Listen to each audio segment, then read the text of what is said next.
Good evening, everybody. The deer is here, and tonight we finally begin the next chapter of our journey, Library of Ruina. Let's see if I could full screen this real quick. Confirm. Does it still capture? It does. Perfect quality. I hope the audio is doing well. And how is everyone doing tonight? Good evening, everybody. I'm sorry, you guys can tell that I'm excited for this game. I have been waiting so long to show you all Library of Ruina. So, please forgive my over-energized voice, because this is one of my favorite games of all time. And the music in this game, so much fun. I love card games. This game's a card game. Like, holy moly, this game is just so good. Storytelling, I love the strategy type system that it has. Card game, combat, oh my gosh. All of it is just so good. In my opinion, at least. Could be different for others, but I can say that this is one of my favorite games of all time. And I'm so happy to be able to share it with you all finally. Hi, Fastrum. Fastrum, you need to tell us which floor you want to be on, my friend. Because everyone in Lobotomy Corp is entering the library now.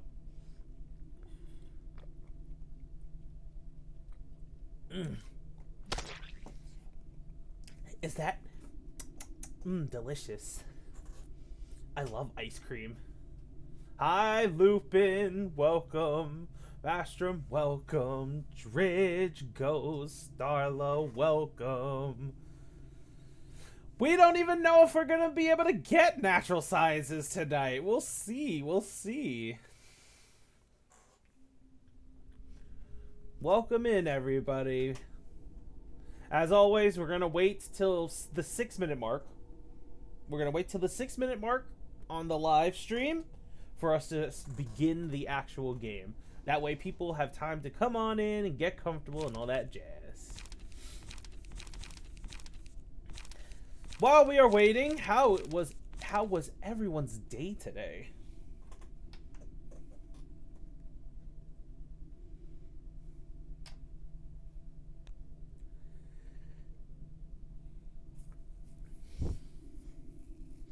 What'd you all do today? Anything fun? Anything interesting? Did you sleep? Did you eat? Play games?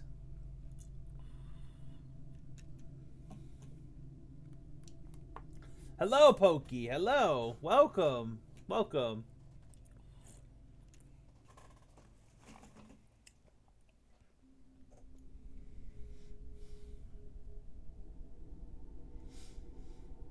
I can't believe you beat it without me, Lupin. I thought we were a team. Ah.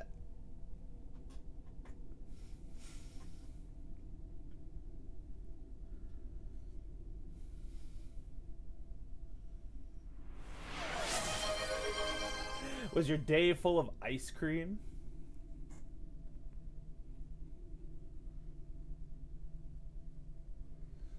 Warning, game has a lot of letters and words. This is indeed true. This game is full to the brim with words and letters.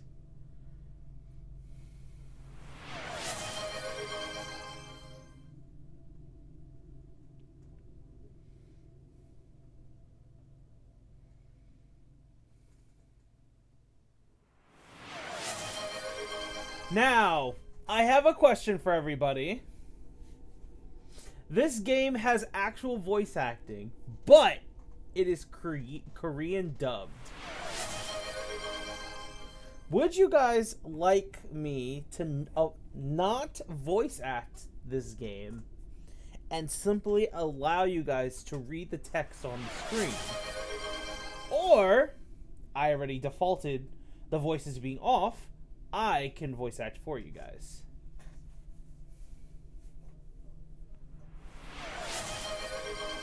Oh my gosh, you guys are loading up. So many deer treats. Deer narrating. Pokey said deer narrating too.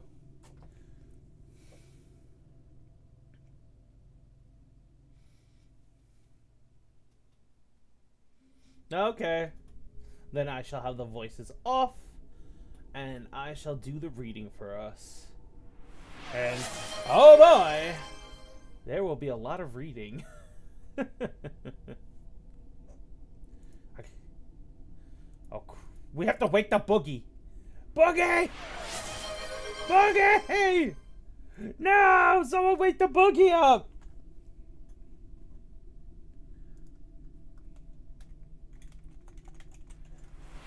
Someone wake the Boogie up!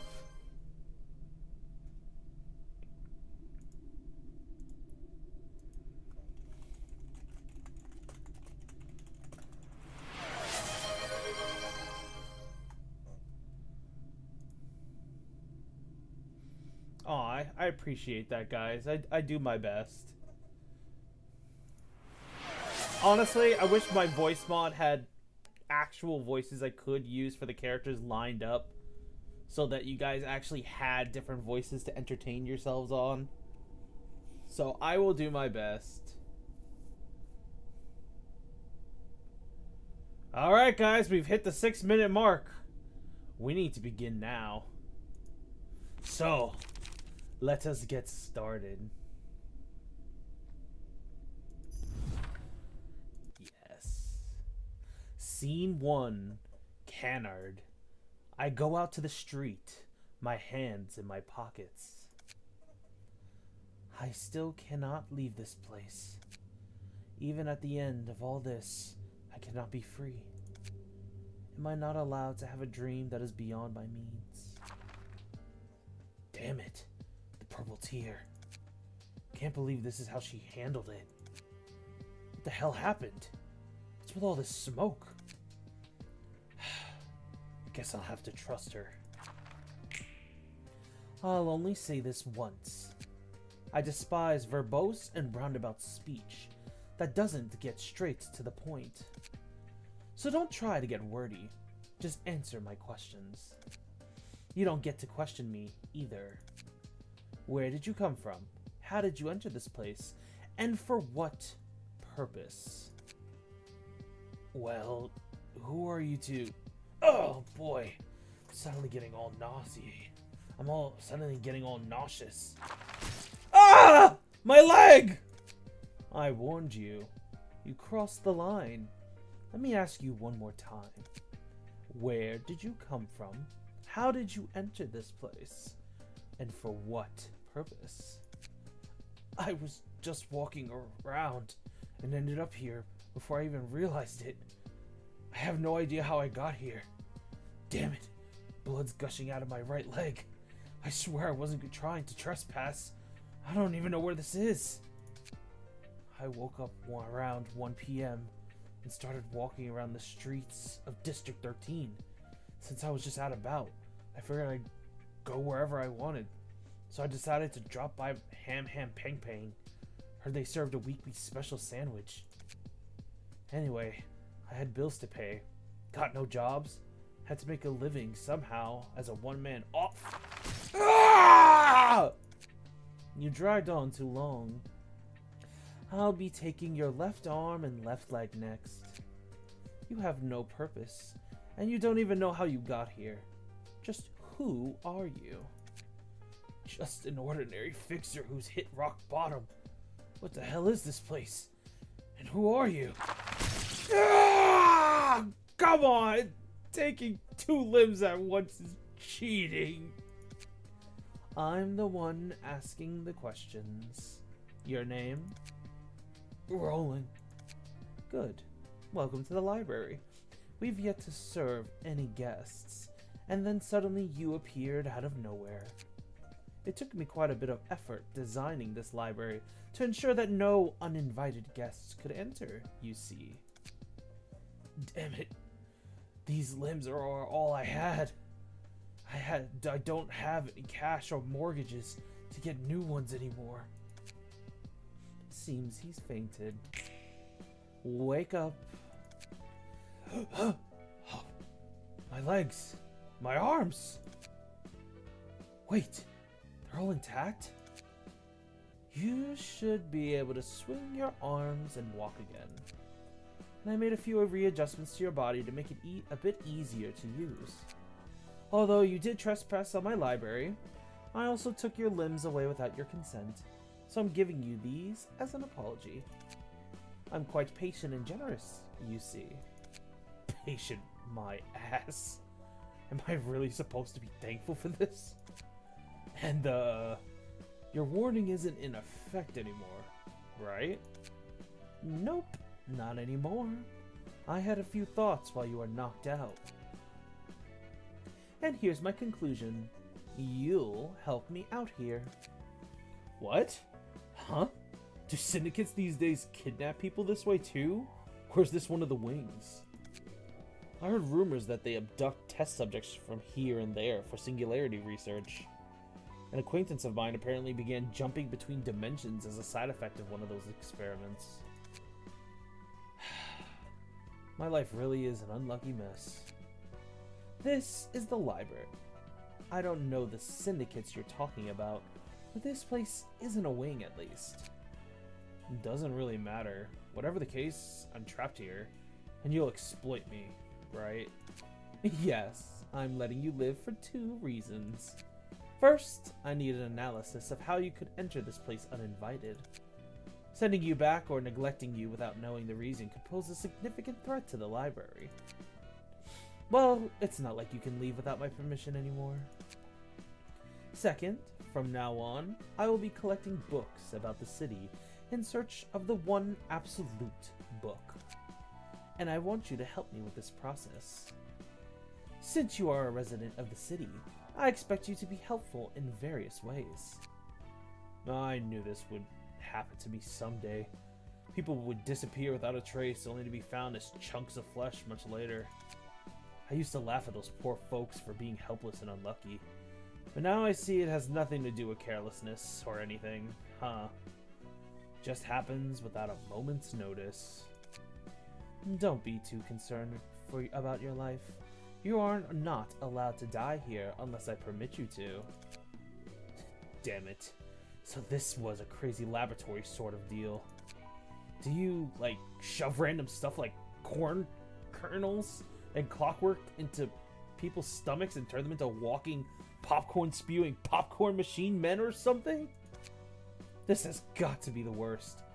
I'd much rather die and be over with it all.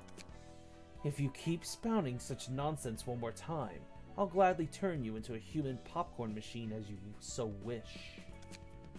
I've already gone through so many cycles of bullshittery, responding to every bit of meaningless rubbish. Sorry, ma'am. Let me introduce myself properly. My name is Angela. I am the head librarian and director of this library. Angela. That's a good name. So, what am I supposed to do? Your role is to welcome the guests invited to the library. I will carefully determine what guests to invite and write an invitation accordingly, and you will entertain the guests once they accept the invitation and arrive at the library. Since you have actual experience working as a fixer, I am sure you will be able to give various types of guests a much better reception than I could. I'm just a washed-up grade 9 fixer, though. What's this reception all about anyway? Do I catch their eyes or be a waiter for them or something? It's simple. You just have to deal with the guests. In a physical manner, of course. The library presents the guests with an ordeal, and the books will open up in the process. The guests who have overcome the ordeal will be deemed worthy to earn their books. There is the possibility that you may die in the process of the reception, but it's only temporary. You'll get back up when the library closes. No one here may rest without my permission. Do you happen to have some weird fantasies about fixers? Aren't you expecting much from a grade 9? I'm not as talented as you may seem to think, you know. Hi, Frosty! That's none of my business. I have prepared a manual for you, so go ahead and figure out things yourself. I think I get the gist of it now. So how does this invitation exactly work? Open up the invitation and register the books you wish to serve to our guests. And next, the invitation will naturally be sent to those who need the books. That's it? Sounds a bit too easy. The invitation is another carefully crafted work of mine, much like the library. Yes, think of it as a compass. It would be easier to understand that way. Ah, a compass? As in the tool that tells directions? That's right. The invitations will guide me towards the one book that I truly wish to obtain. And sometimes the invitation may turn red according to the books you've registered. A red invitation indicates that it can be sent to the special guests who will unravel the next part of the story. Until we register the books that match what the red invitation wants, our journey will be halted for a bit.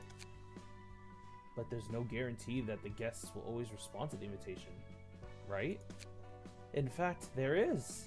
They're destined to come. And the guests who will accept the invitation of their own will and enter the library. That's surprisingly polite and fair for something that takes place in this city. Most of the time, people's lives are taken away by others without any consent or agreement. Well, anyway, once we get those books, what comes next? The library is a place of limitless possibilities. Even I cannot fathom the infinite space and power of this library just yet. That's why I wish to complete the library by filling that space with books. And I will get in my hands the one perfect book that will complete me and my library. The perfect book, huh? I suppose those books are different from the ones I know. Open the curtains, lights on. Don't miss a moment. Enjoy the opening song, guys. The book is strange, like clockwork orange. Keep your eyes buttered till the end. Which you are going to be. Inside the mirror, do you see someone else in the body? Transform me 1 hand, 2 hand, 3 hand. Turn around, say like a doggy. Till I finish my beat. Cut it off, cut down your nose. All the silver loyalty is gonna get you killed. You make real little convenient theories. For the puppets on TV, there is comfort in the streets. If you're gonna control me, I prefer his song. trickery. Windows ahead for me. Think I am done with everything. Now I'm ready to leave. Dragging out one line. History, two lines, technological three lines, sciences, connect our hands. We no literature, longer can live on knowledge art. alone. You gave me strength, hope for curiosity. You're still happy, answers left for my discovery. What's the color of the electric sheep you see? And if you love me, can you love your everything too for me? Pokey, that poll was designated to put people on the floors that they want. It wasn't a vote for anything in particular aside from choosing the floor you wish to be on. Okay, everybody. It is time we go over how this game works. A reception begins by sending an invitation to the guests whom you want to invite. You'll want to navigate to the mystery mark to begin this process. We click this here. To explain, each part of the story is in different sections. Canard and onward. As the story progresses harder and harder, we will enter the point to where we're coming across more powerful fixers. And eventually, for anyone who has played Limbus Company, you will recognize some of these fixers. But without further ado, let's get on with it. We choose the chapter we want, the Book of Something, which is one of the books we have in our possession. When we invite people, we have a limited quantity of a certain book that we need to put forward to send the invitation.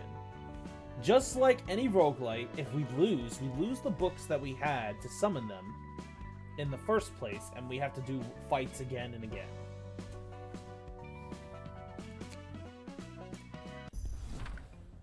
Hey, hurry up and scrape them up now. Those swag goons might arrive any second. I'm doing my best here. I just can't seem to get a clean grip of his guts. The contents of this guy are weirdly different. I've never even heard of a body modification procedure that does this. Something's off about these organs. They're looking really strange. Damn it! Their footsteps are getting close. Forget about the clean cuts. Just pull them out and take them. At this rate, our heads are going to be nicely chopped off of our bodies. Why does he have this kind of stuff in his body? Whatever, just take him. We're out of time. Just about done. Now run! Phew, that was close. You're a bold one, Pete. Going for a gut harvest in territory managed by his Y. These are the only jobs we have left. We have to climb up by any means necessary, whatever it takes. You know my dream, right? To become one of the fingers of the back streets. I'll admit, it's rare to see someone with a dream these days. Let's sell off these guts we've hauled first. We gotta prepare enough cash to offer to the stray dogs. True, this could be our chance to join an urban legend class syndicate. Alright, time to check out the harvest. Hey, is this a joke? You sure she scraped up the right stuff? I told you, this guy didn't have a proper organ inside of him. I expected innards soaked in drugs like ecophyllin or at worse. These are damaged too badly. It's almost like someone already blew them up. We only doused him with anesthetics. Didn't do no harm. This doesn't make sense. How could he have even walked around with these messed up organs? What if it's one of those? You know, rumor said that there's a guy who skewers and threads people alive, turning them into dolls. Yeah, I've heard about that too. Look at the state of these things. Not the case at all. I heard those dolls are made by threaded flesh and bones together. But this son of a bitch didn't even have any scars or stitches showing outside. Now that I think about it, there was a round orange symbol on the back of his neck. I thought it was a tattoo at first, but he didn't seem like the type to have one. He was a desk-working dweeb. Symbols? Tattoos? Damn it. Please don't tell me we poked the wrong beehive. Besides that, he also had this envelope in his body. What the hell is an envelope doing in the human body? This keeps getting worse. Give me that. This is purely vanilla. No mods, no nothing. We have to fight for everything we want in this game. An invitation to the library? What's this about? Books. We can get books from the library? What a bunch of nonsense. It was a flop after all. The payment is due tomorrow. We've got 7 hours to be exact. That's no little time. That's too little time for another run for gut harvesting. We're headed to the library as the invitation says. I don't know what this book thing is, but we're out of options. We gotta take any chance we get. Isn't this just suicide? We don't know what kind of place it might be. Can't be any worse than dying to the stray dogs or the Zwei Association. We're screwed anyway. Shut up and follow me if you want to live. What was that we just saw? Fragments of the invitation process. We can take a peek at the stories of our upcoming guests. Didn't take you for a peeping Tom. It's more convenient to know what kind of guests will visit us in advance, isn't it? Besides, this is the invitation's will, not mine. That's a splendid thing you got there, ma'am. Pries upon people and kidnaps them too. A perfect tool for crimes. Heck, if the invitation could do all that, why don't we just skip to the whole reception part? Can't we just teleport them right into a room full of traps or something? I cannot do that. We can only take a peek of what has been decided, that the guests are coming here of their own volition. And the invitation's power isn't wholly mine either. I'm simply borrowing it. Yeah. No way anything could go so smoothly in the city. They're desperate guests. Tell me, was the invitation responsible for that? Was the invitation responsible for that symbol and internal damage as well? What? Not a chance. Doesn't have anything to do with that. What happened? The invitation simply finds a way to those who need it. That means those weird happenings were someone else's doing. I've never seen that kind of phenomenon back when I was a fixer. It's like something from the ruins. Ruins? I don't know a whole lot either. I only heard stories of it. Should I describe it as magic? That kind of stuff exists in the ruins, apparently. In any case, we simply greet our guests. They seem to be low class, but oh well. Those are probably a bunch of lowly gangsters from the back streets. We call them rats. Group of half-assed thugs that are barely qualified as a syndicate. They don't have money or power. They're losers who only think about making ends meet day by day. I might have just roasted myself there. The back streets. I know of them. You do? Someone I know was from the back streets. Well, that's nothing special, really. Back streets stretch all over the city like veins. Heck, it might actually be tougher to find someone who isn't from the back streets. So this is the library. Looks fancier than I thought. Could be a bunch of valuable things here. Greetings, dear guests. This is the library. And I am Angela, the librarian of my role's namesake. You may find what you desire here, but you may also end up yielding your precious possessions to us. You, the owner of this place? We're allowed to take whatever we want here, right? Indeed. You may earn books, to be exact. If you're able, of course. Are those books really worth a lot, though? Of course they can be, if the information they hold is valuable. This is the good Angela, right? There's only one Angela. And it's more complicated than good and evil with her. Meng-Chi, beggars can't be choosers. We gotta cling on to anything we can find. May you find your book in this place then. Alright! Now we can get to the combat phase of things, everybody. No, this Angela is still indeed a robot. She is still an AI, artificial intelligence, within a artificially created body. Alright, everybody. Skip this part, blah blah blah blah blah, and I'll explain it in more simple terms than the game tries to make it out. This side covers the information in regards to our librarian. Their passives, their weaknesses, HP, and the stagger bar. Like in Limbus Company, where we have stagger thresholds, we have stagger resistance bar under our HP. Every time we get struck, we take stamina damage, which will then stagger us. If you get staggered, everything turns fatal. The rules apply to both sides. We have our weaknesses, we have our strengths, we have our resistances. And in this game, we play with a deck of literal cards. Each card has its own attack type and damage value, which can be manipulated by buffs and debuffs. And passives. Each card has a cost, and we have what's called a light meter. It is what determines what we can play in the turn in terms of cost. There are cards that can restore our light, but at the end of each turn, we restore 1 light, and we draw 1 card from our deck.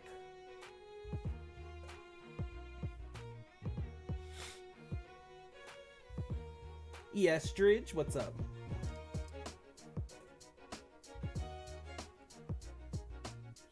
Oop.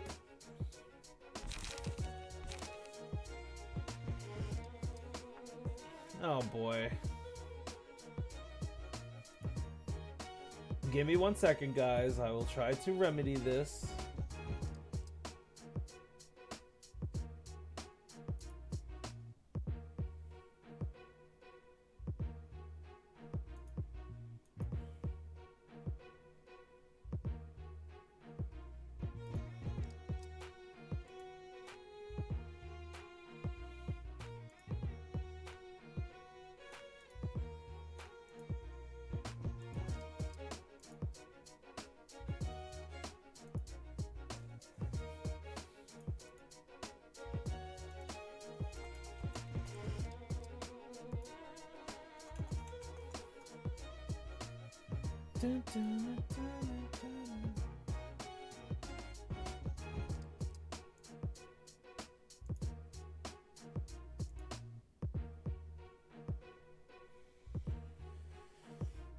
Okay, and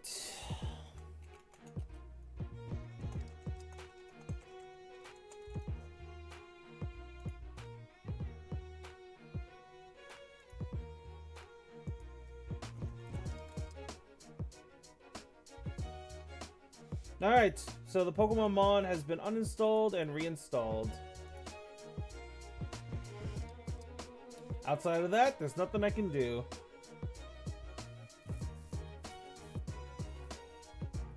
Hopefully resetting the whole thing has assisted.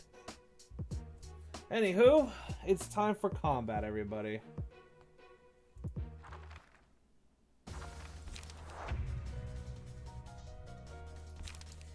Alright, just like in any card game, cards have effects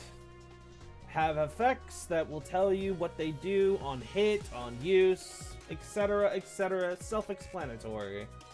Each turn, we roll a dice to determine our speed within the limitations of our speed dice. Higher speed allows you to manipulate clashes. When you clash against opponents, you can increase your emotion bar down here, which increases the amount of light you have at your access, among other things. When you have people targeting somebody, regardless of speed, you can simply target them back.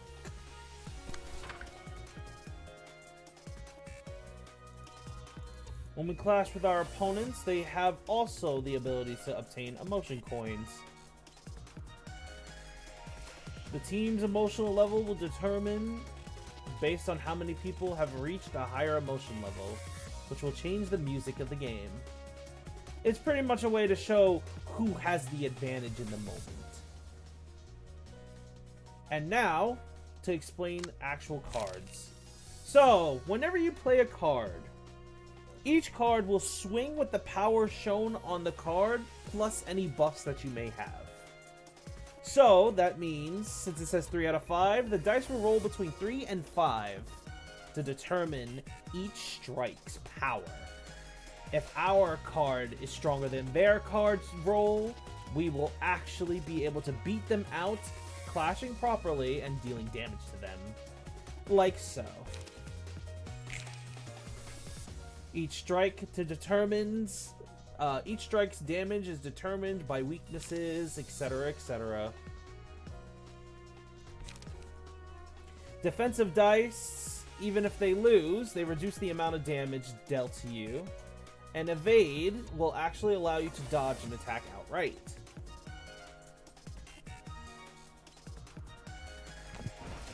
Each time you successfully evade, you gain stamina. You gain stagger bar back.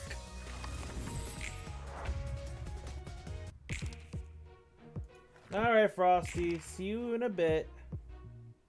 Whenever you kill an enemy, you gain all your light back.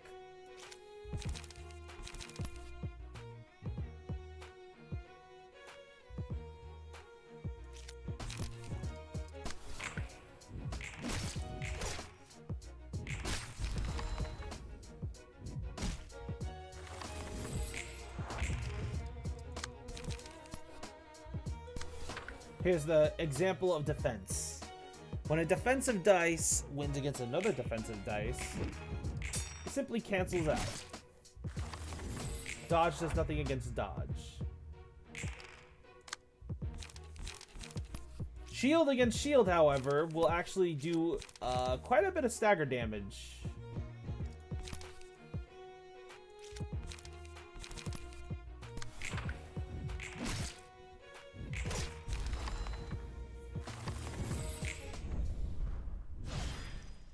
Alright. When the reception is won, we get books. We get achievements, which is in the form of equipment. And with these books, we can do something very special, which I'll show you guys in a moment. I wonder, is it so special, important for them to belong to a renowned syndicate? It's all a part of the city life. You have to belong to a group, be in a syndicate, or anything else. Living in the city gets too tough otherwise. The floor of General Works is open. Okay, now to show you guys the very important part of this game when it comes to books. See, when we burn books, we actually have the ability to obtain the key pages of the enemies and learn their moves. As an example, as any other gacha, we get to randomly pull cards by burning card packs.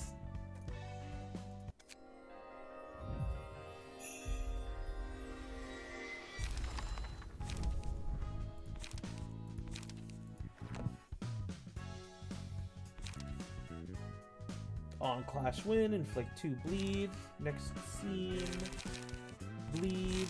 Lenny's page. Alright, let's go ahead and burn all their books.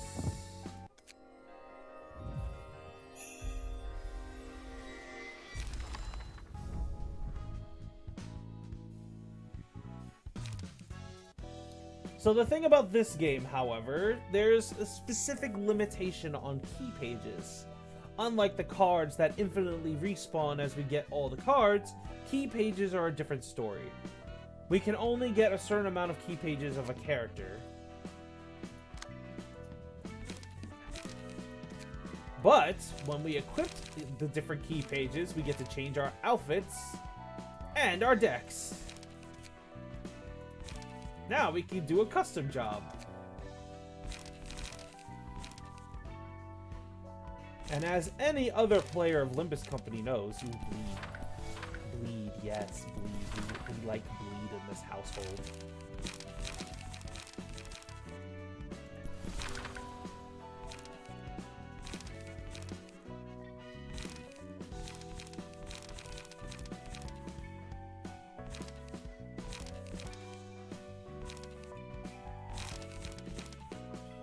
Bite off. Like that.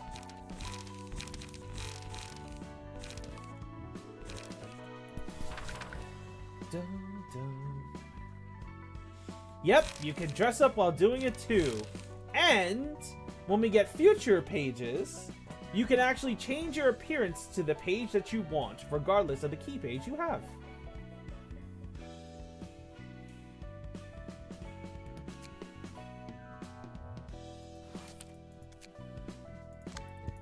Alright, time for the next battle.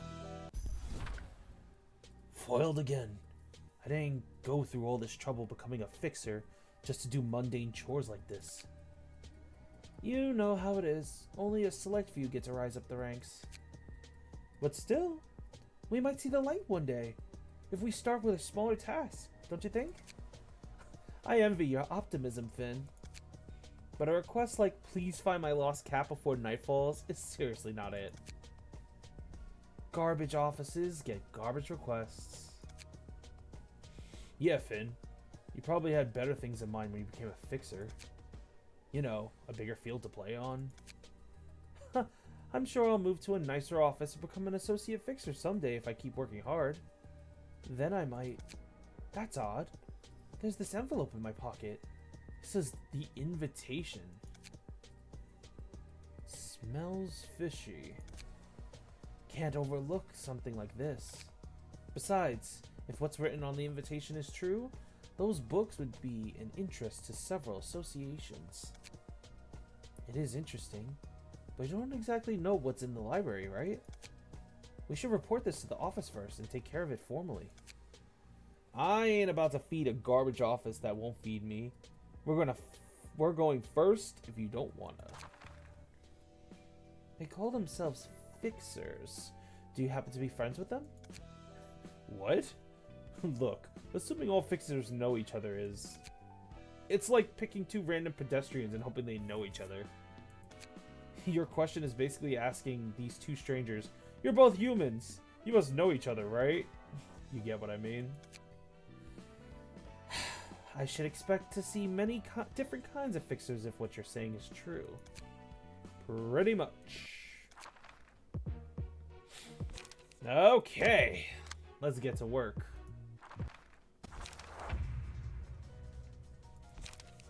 Yes, yes, yes. Okay, so emotion coins work in a different sort of way than just simply powering us up. Later on, we'll get special cards from the abnormalities. And the different cards are green and red. The more we have of a certain emotion, the more likely chance we'll be able to obtain an abnormality card of that type, be it negative or positive.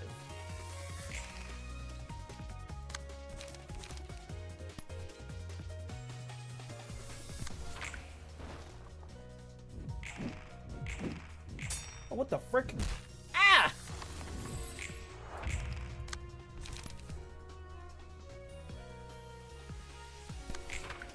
Gut harvesting. Ow.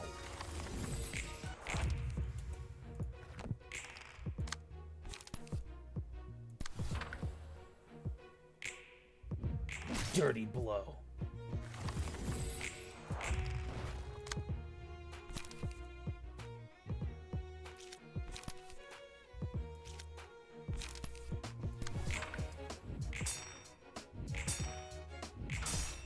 Woo!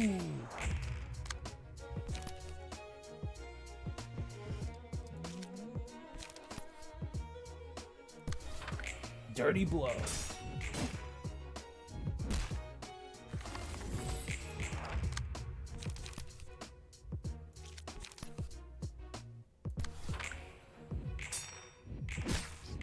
Nope.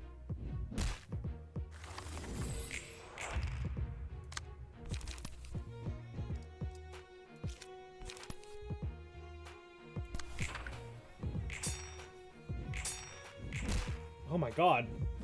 Oh! Oh, we are in danger.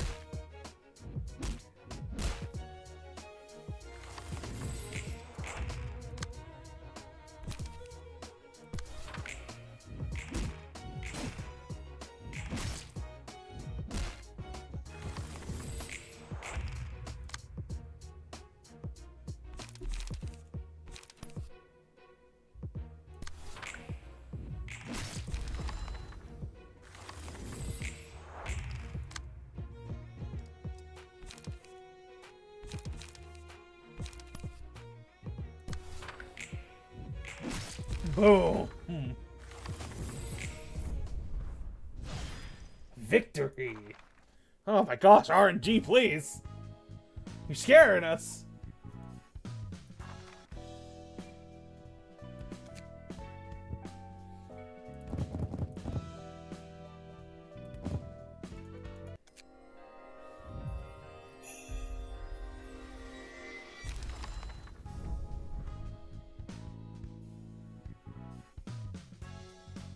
I shall explain when we come across the actual abnormalities.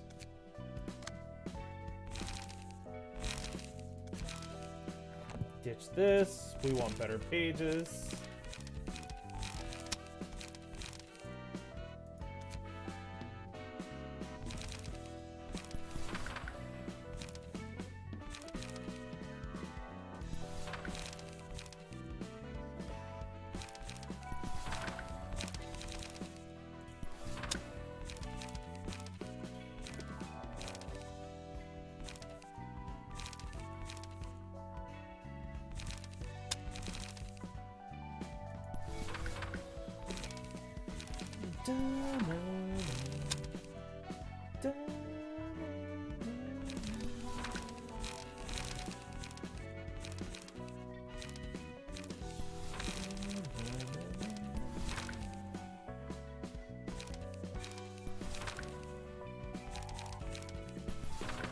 Ooh, yes, I like that. Okay.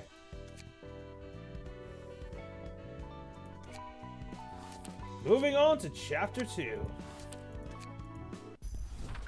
Sir, they still haven't responded back to us. Something must have happened in that library. Plenty of fixers disappear without a trace. Whether they died or ran off, further lack of response means a violation of contract, and they're facing expulsion from my office. And there is too little evidence to back up your claim about this invitation. A door appeared out of thin air when they signed the paper. They disappeared into it. Could be a rich people's shenanigans, or a wing experimenting with its singularity. Ah! Who threw that? Who threw that? Why did... I saw a bouquet. Why did it sound wet? Yoon's office doesn't have any time to spare with things like this. I might still be a grade 9 fixer, but I can sense something's off about this. Oh, really? How tragic that such good instincts of a grade 9 fixer are wasted on our humble office. Listen up, little frog in the well. In this city, insane events happen every second of the day, most of which you haven't even heard of. You won't have time to be feeling off about something when there's numerous other things that need your attention. If you can't present visible evidence right now, it's not worth looking into. What about the envelope right in front of you, operator? What? You little brat. Trying to pull a cheap trick on me? I didn't do anything, I swear. Get out for a moment. Hey, this is Yoon's office.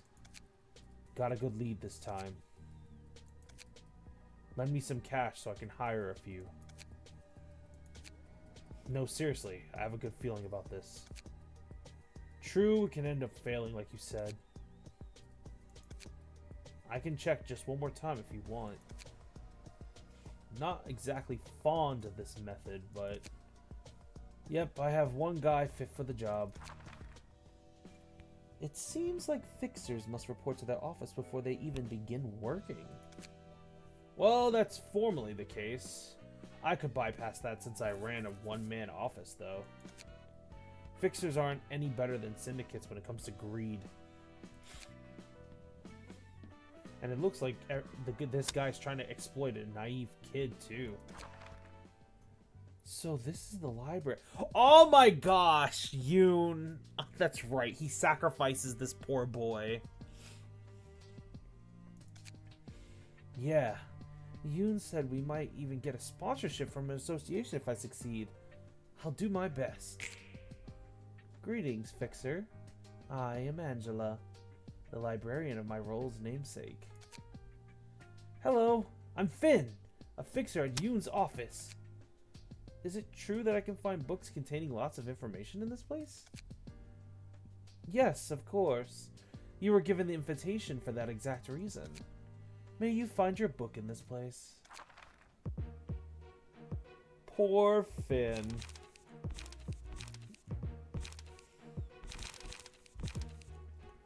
Poor Finn.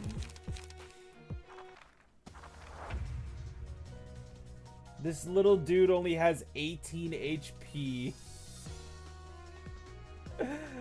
Oh, this poor kid.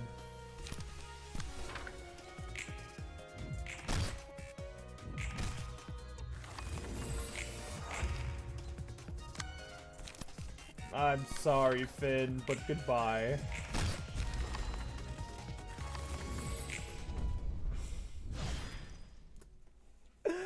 Oh, that poor kid.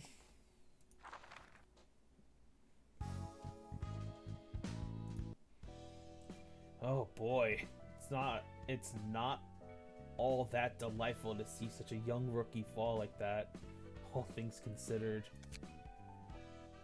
You said that our way is quite polite and fair before, didn't you?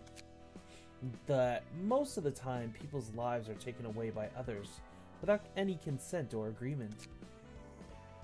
The library is different. People who enter this place have agreed to risk death to gain what they want. They even signed the paper to show such agreement. No coercion or compulsion is involved in this process. They make their own choice and pay accordingly. Well, yeah, fair point.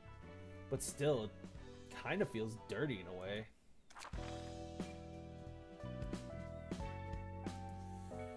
Now that we have defeated Finn and sent out the invitation, it has revealed the abnormality combat requirements.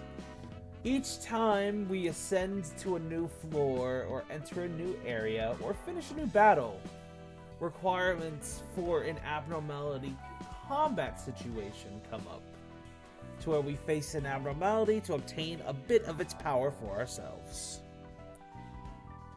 Before we do this, however, we must burn Finn's pages.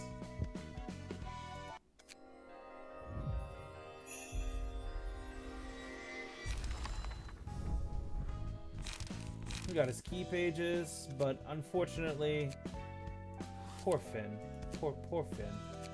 We have to defeat him again for his pages. I'm sorry, Finn. I'm sorry, Finn. We have to defeat you again, Finn. It is unfortunate, but I'm sorry. We need more pages. We need more power.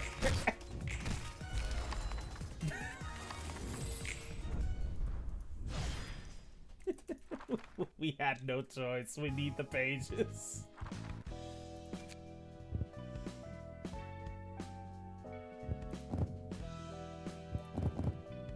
We need to kill him one more time.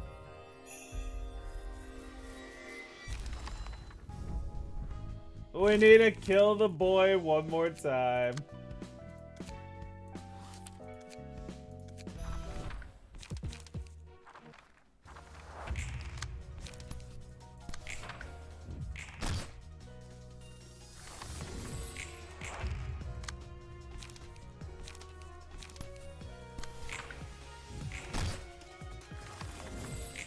You survived more than one turn. Good for you, kiddo.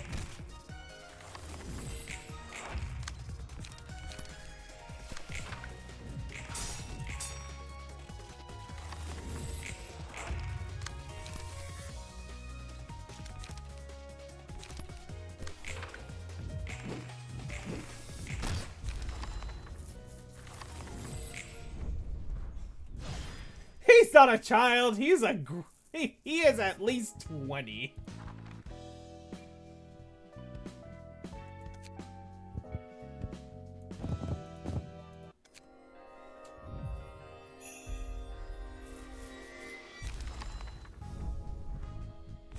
Listen, Finn's page right here, struggle, is pretty good. It gives us protect. And you all know how good protect is.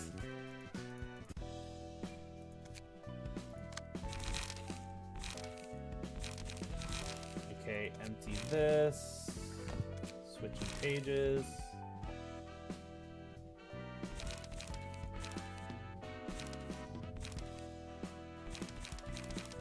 We don't don't want to be weak to blunt, but everything here is weak to blunt.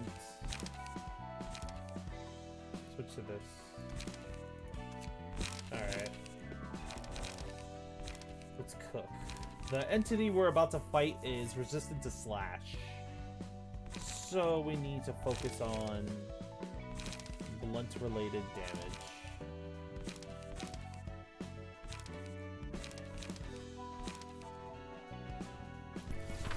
This is a good example. Put both of these in.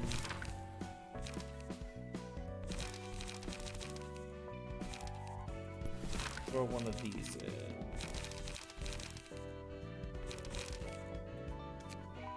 Alright, time to begin.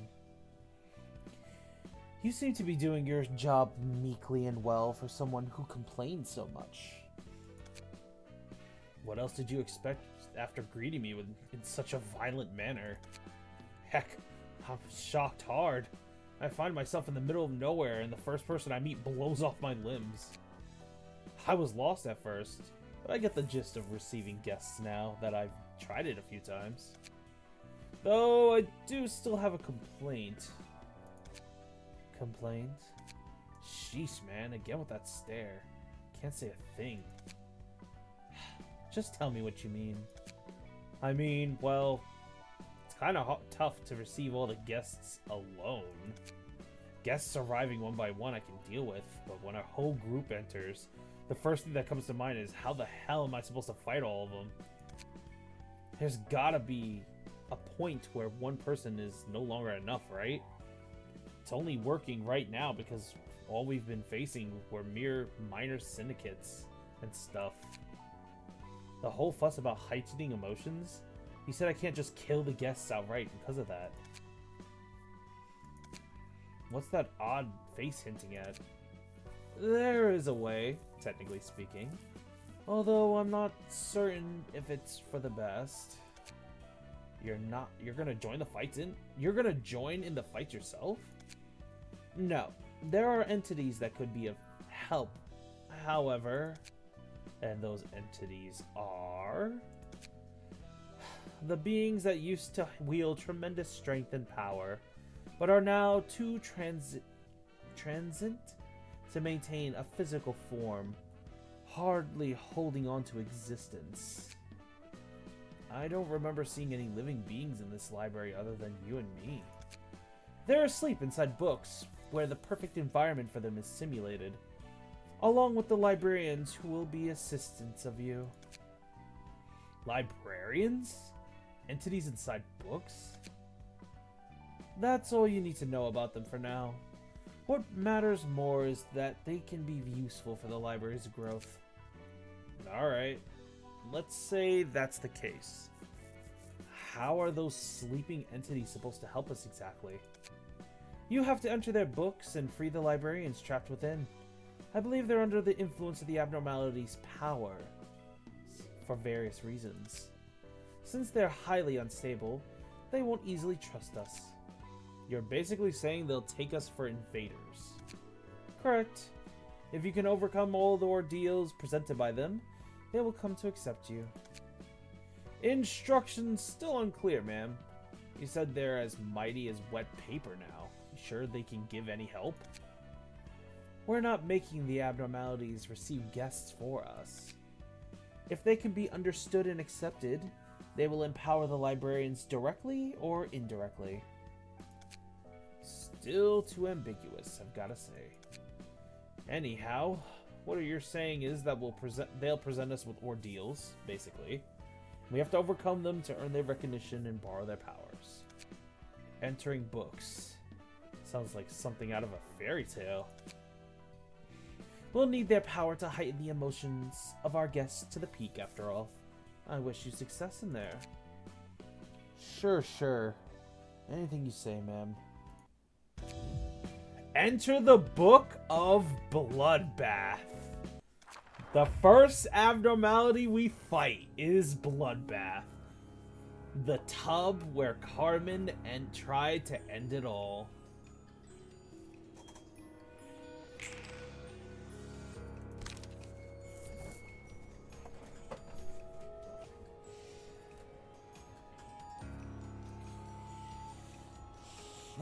Alright, now we have the other resistances. Fatal, weak, normal, endured, and ineffective. All reducing damage at certain points, as well as enemies now having actual passives.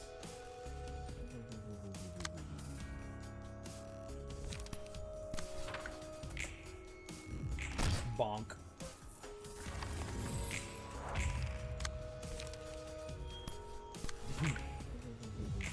Bonk.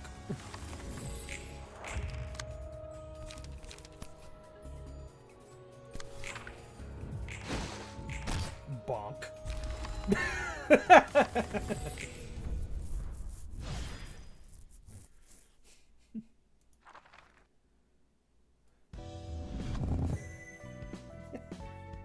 And now we have Lost joining us. Huzzah. And now we have access to these cards. Also a big huzzah.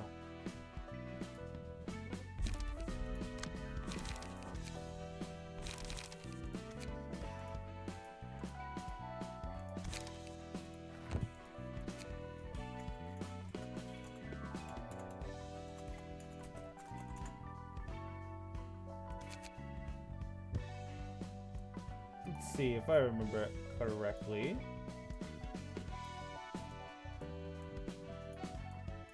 Lost hair is like brownish.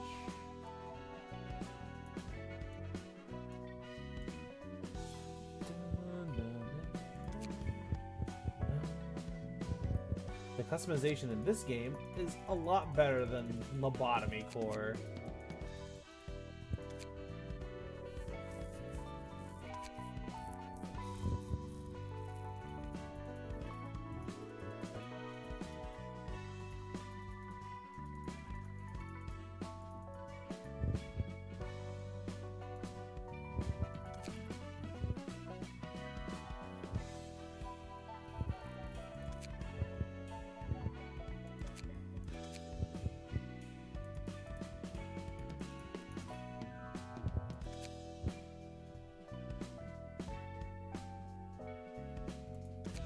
Alright, Lost has joined us.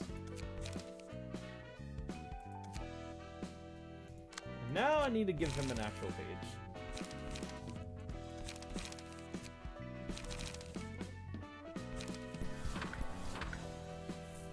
And now we come to the reason as to why we are actually, why we actually formed Finn. It's due to the fact that there's a limit. There's a limit on how many cards we have access to.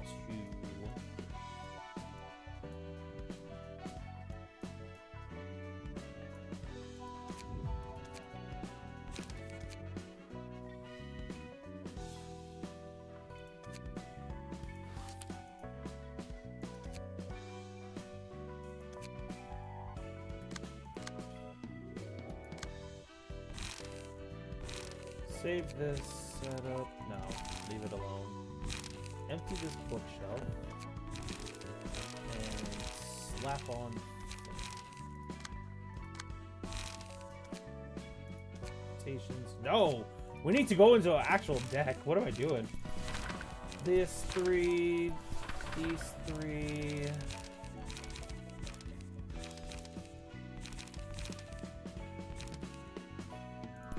These two. This one. Remove one. No, put this here. Remove this and remove this.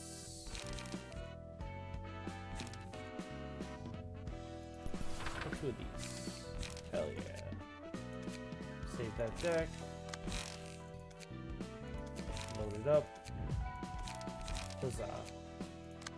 Alright. Time for the next fight.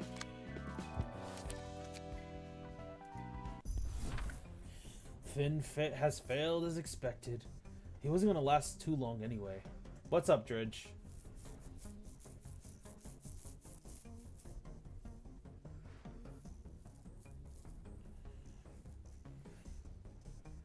Starla, if you're curious about where everyone picked for this section, The poll is still inside my streaming announcement tab. If you scroll up a little bit, you'll see everyone's names. I chose literature. I know Sheba chose literature too. I know Lupin and Oates chose technological sciences. I know Super chose history.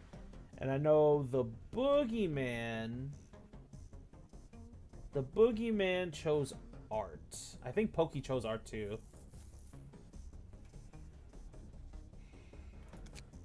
He was just mediocre. He should have gotten a decent modification surgery, or had enough talent to make up for his lack of experience.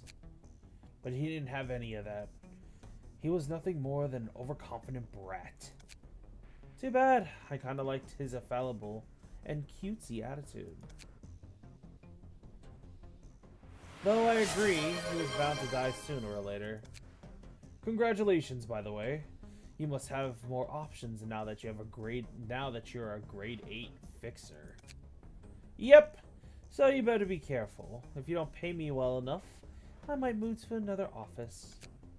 Heard that you're barely covering your own taxes these days, let alone the monthly rent for this office space. Am I wrong? I believe the case I had Fid handle could make a breakthrough. You mean the library and the invitation you were talking about earlier? But you said the invitation appears randomly, no? How are you going to get another one? I wouldn't have called you if I didn't have a certainty. I recently received another invitation. Is that so? The existence of our office depends on this case. The library is sure to be profitable. I have a hunch. So we're giving it everything we have. Alright, let's roll in some dough. I just bought this lovely thing here from a workshop too. These guests seem quite determined. We should prepare accordingly. A whole office coming at us, huh? It may be a small, insignificant one, but it could prove to be a little tough for the library right now. What if they make it all the way to your room? The guests cannot act outside of the space we prepared for them. That's how this place works. After all, this space is created with limitless power. Yet you somehow jumped right into my room when you weren't even invited. Anyway, I'm capable of protecting myself, so there's nothing for you to worry about. Greetings, dear guests. You must be the owner of this place. She doesn't even look that strong. Finn must have been here earlier. What happened to him? Ah, that one has become a book. I see. So you turn into a book if you die here. Acting all sentimental when you were the one who sent him here, knowing he'd fail? Shut up. We all get exploited and abandoned at some point in our lives. May you find your book in this place. No, there's nothing wrong with my mic. I just accidentally moved it a little bit. Unless there's something still going on?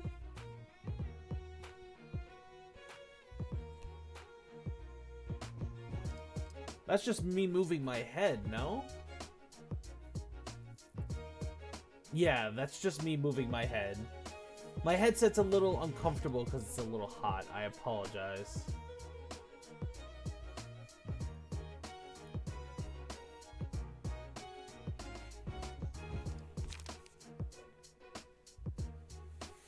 Alright, on to the next battle.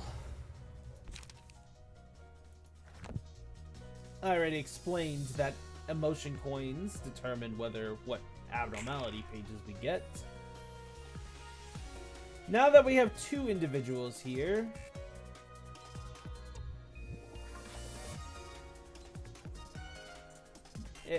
earlier it blasted, then it stayed static. I'm sorry. Now that we have two fighters, speed dice actually come in.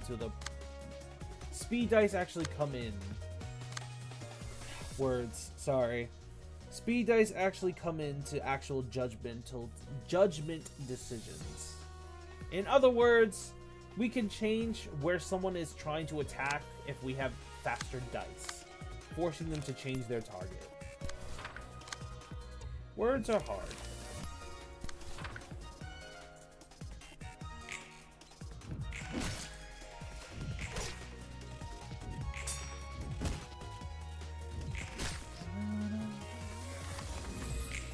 Lost voted to join General Works, and so he is.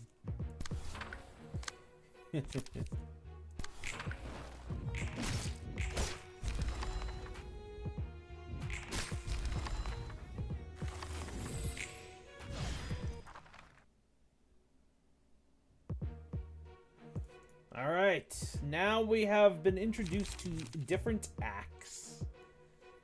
Acts determine how many battles are a part of a reception.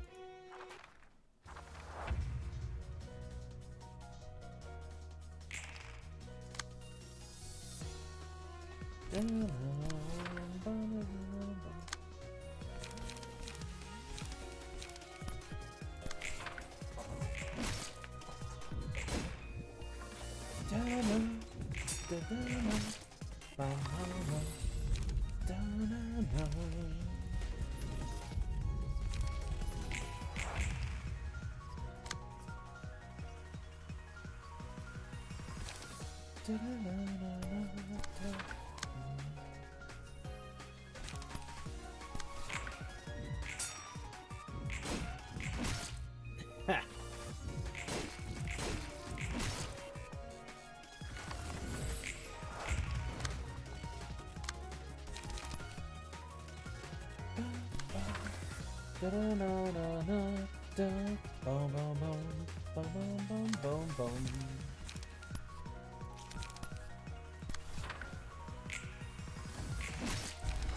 Goodbye, Airy.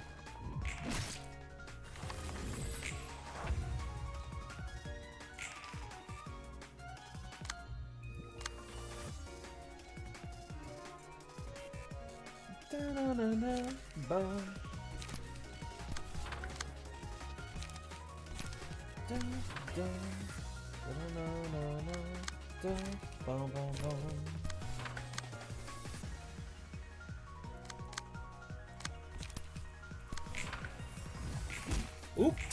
Oop.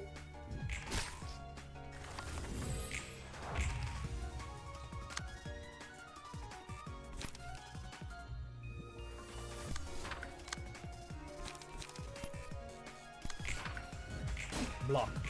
Block. Oof.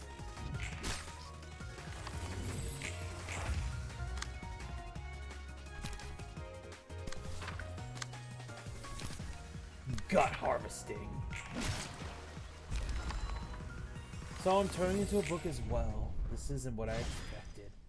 Yoon has been defeated. Also, if you guys have noticed, whenever the enemies get killed or whenever the battle starts, they have the opening dialogue. And whenever an enemy dies, they also have dialogue and whatnot. Same goes for if an ally dies. It's said at the bottom of the... It's said at the bottom left. Excellent. This guest named Yoon could make an especially valuable book for us. They're all like moths diving into flames. That Yoon guy seems like a clever sort, but even he ended up being blindingly jumping into the fire to get what he wanted. Once you've had a taste of desire, it comes in like an unstoppable wave. It's a quote I heard a long time ago. But is that desire true to one's heart? Well, aren't you funny? You said you despised roundabout speech, and now you're being all poetic. 10 out of 10 delivery. A certain librarian I know would have taken an arm and a leg off if she heard that. Get back to sorting books.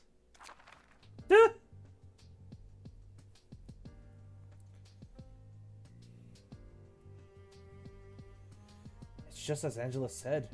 We really got another floor to the library. Hey there. My name's Angela. I still can't forgive you. Angela, you! I thought we were already done with that topic. You simply need to cooperate without complaint. That was the deal, remember? And try to appreciate that fleshy body of yours you finally earned back. Did you really think you could make me happy by just giving me a human body? Don't forget, I still don't agree with you. As you wish. Damn, that was tense. Hello there, I'm the patron librarian in charge of the floor of history. Malkuth. You seem lively, at least. What was going on just now? I have some unfinished business with Angela. You probably heard bits of it, but I have no choice but to follow her orders, no matter how I feel. I'm in the same shoes as yours, though we seem to have ended up here for different reasons. So, what can I do for you? You can bring me books, Roland. Since I'm in charge of the floor of history, I'll be sorting the books you bring and collecting those that are about history. Us librarians will then read the collected books, gradually making our floors whole and completing the library itself as an extension. And we'll naturally get to unlock more floors and awaken their patron librarians in that process. So the other librarians are asleep right for now? Yep, they are. I get the gist of it. You're surprisingly bright for someone who was so upset moments ago, by the way. I was kind of worried I might have to endure some of that wrath. I can't let my personal affairs get in the way of work now. I still have problems with Angela, but it's not like getting mad about it will do me any good. I've got my own reasons to do my best with this work too. Okay then, let's give it our best shot. Yeah! And now, the floor of history is open. Now, let's go burn you. We only got 2 of his book? Oh no. Oh no. Oh no. Oh no. No. Unacceptable. We need more.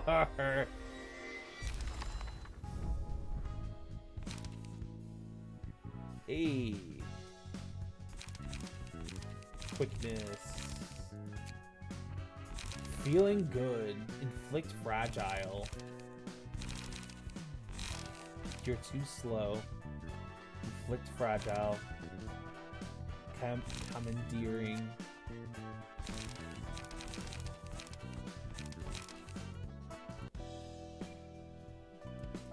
Dun dun dun.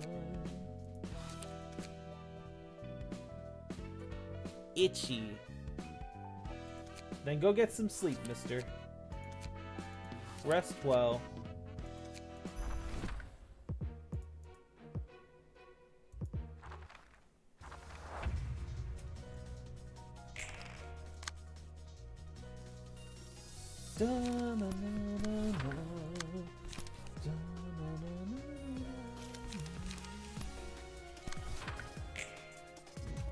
Block. Block. Gut harvesting.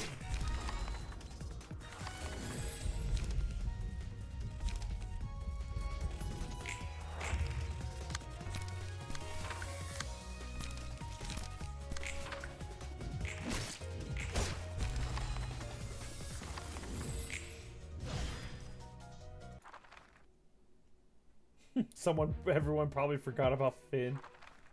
Who? No, I'm just kidding.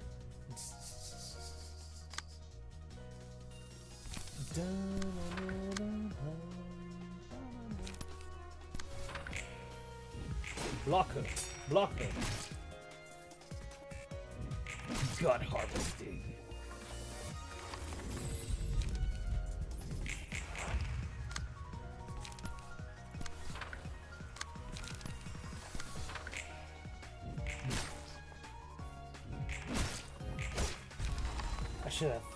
I shouldn't have followed Yoon here. That a-hole didn't even help. It's much better to simply forget such things.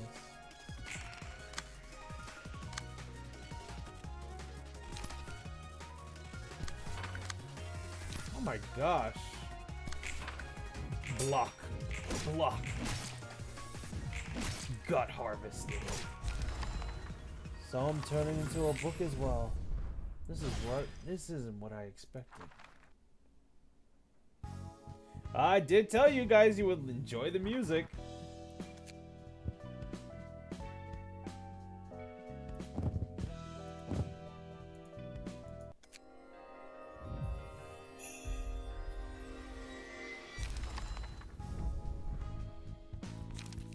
Time for a little test.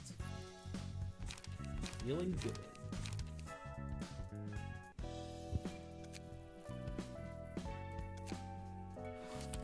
Alright, time for an upgrade.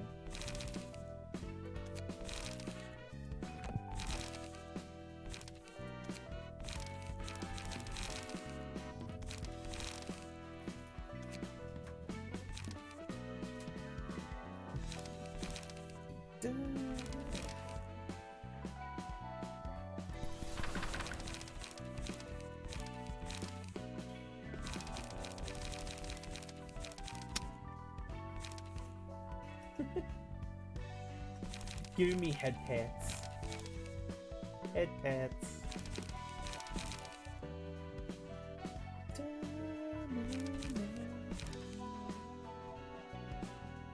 Feeling good. Quickness. A light defense.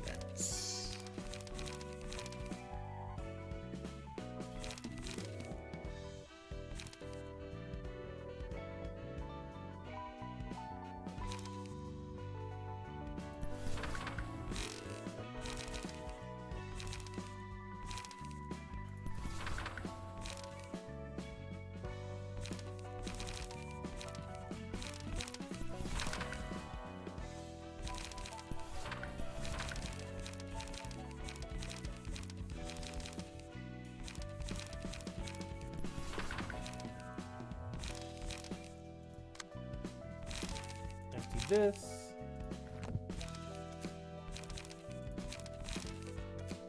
Can antlers be sharp? Yep, my antlers are pretty sharp. I take care of them.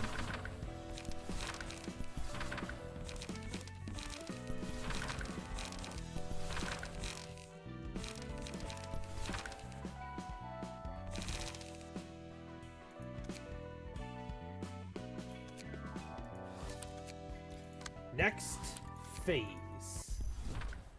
You guys should regularly refill your head with brain fluid.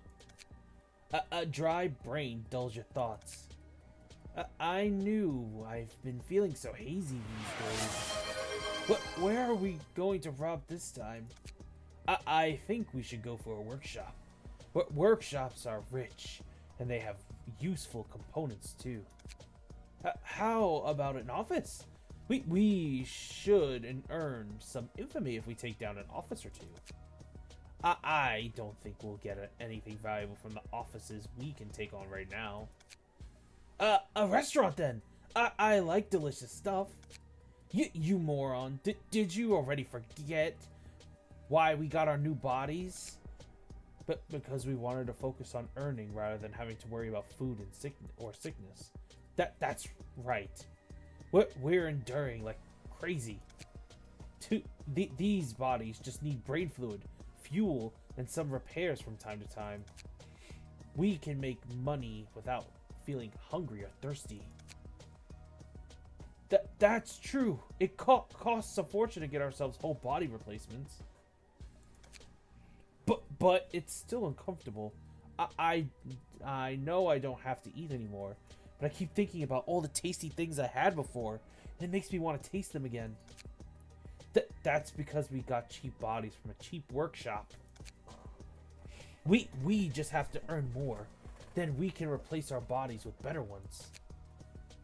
The most expensive ones can even adjust emotions and completely shut down off desires, on top of having good performance.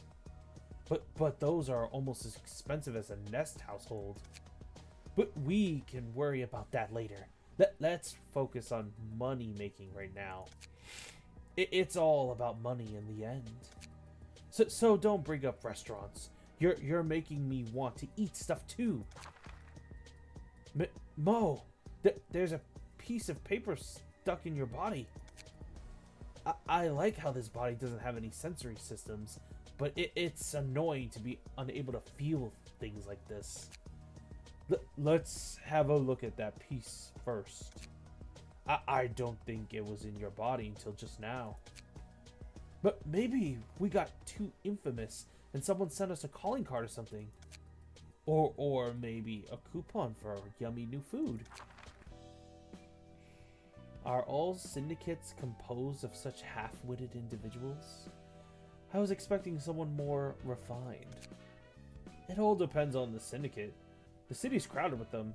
You could even say that there's one for every fixer out there.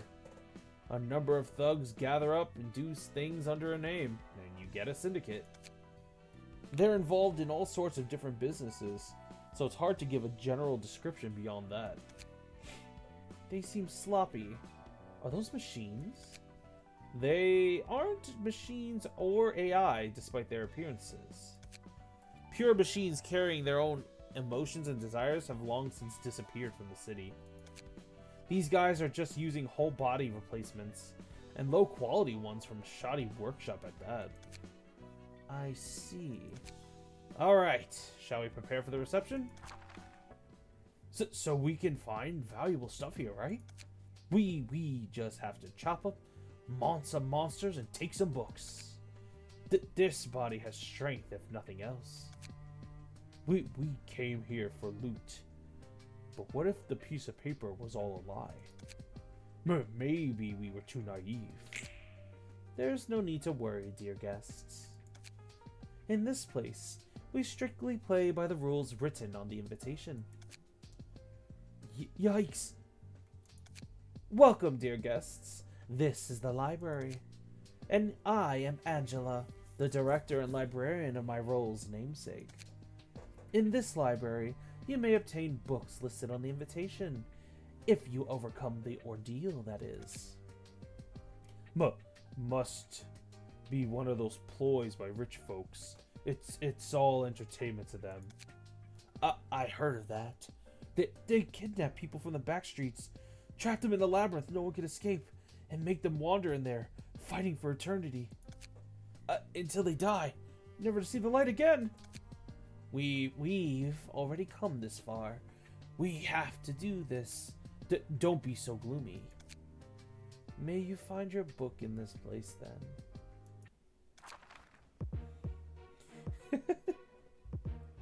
Poor Dridge has just given up.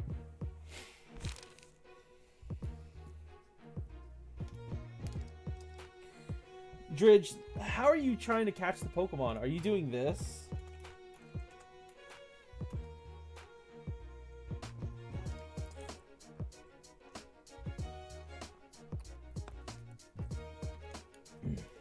Are you also doing this?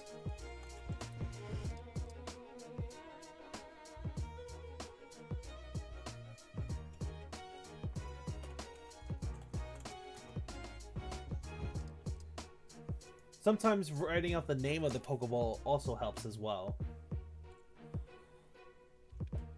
Also, guys, we are now being introduced to the Paralyzed Focused status effect.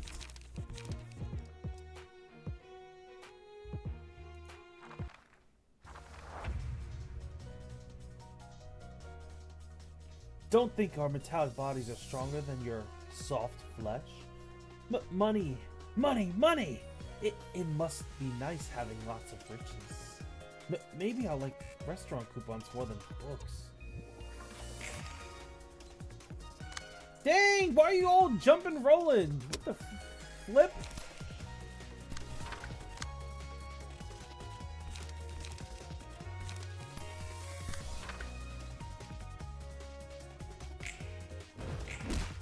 Gut harvest.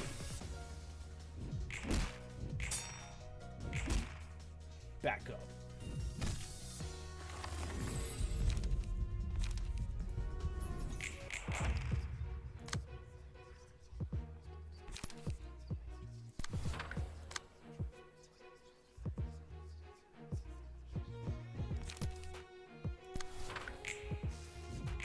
Dodge.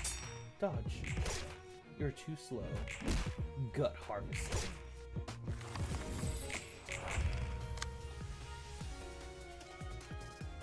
Dried up.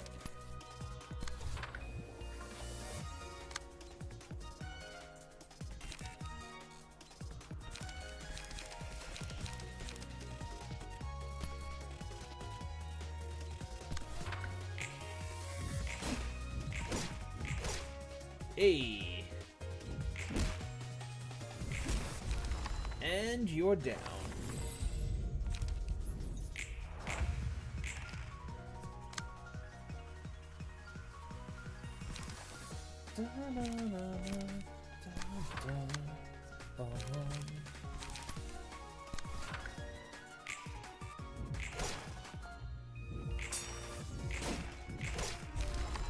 Mo is down.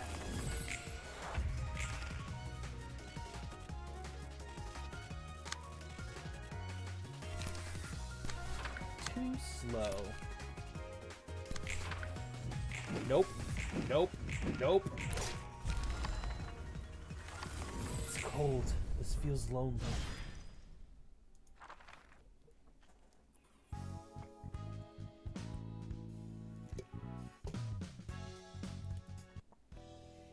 See?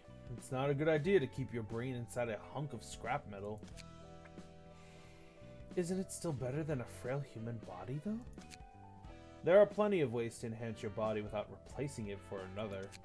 Heck, there's actually many options.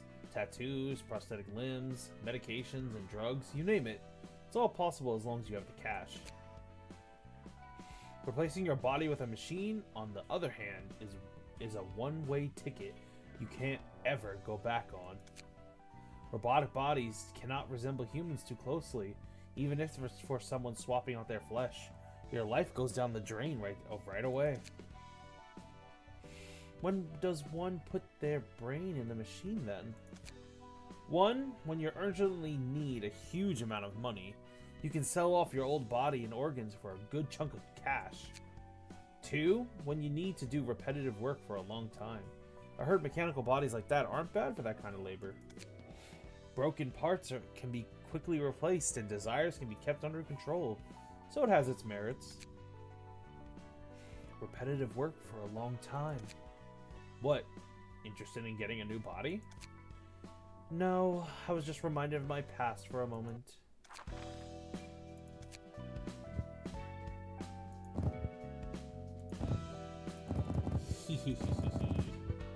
Now we have access to Paralyze.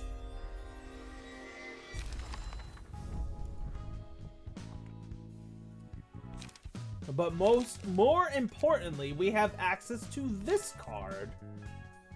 This card, Dried Up, is actually very, very good.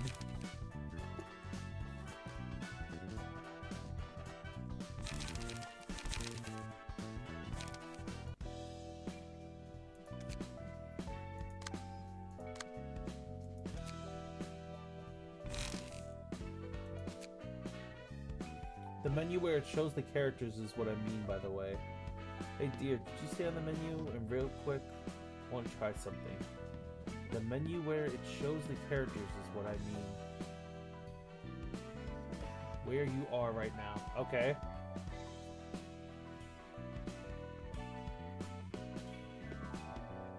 Alright, go ahead. Dear awaits what you intend to do.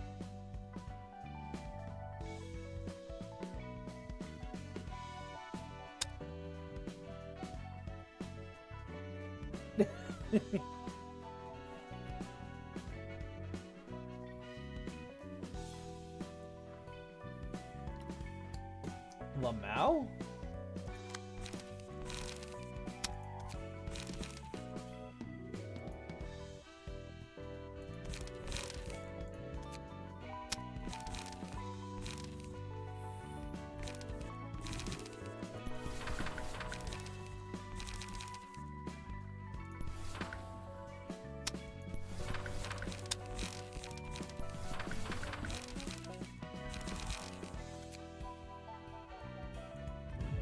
The Scorched Girl.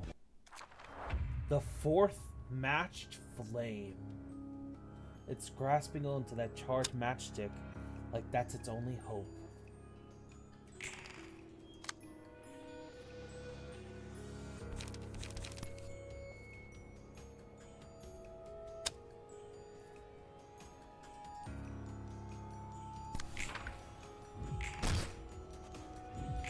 Dodge. Ah, bird!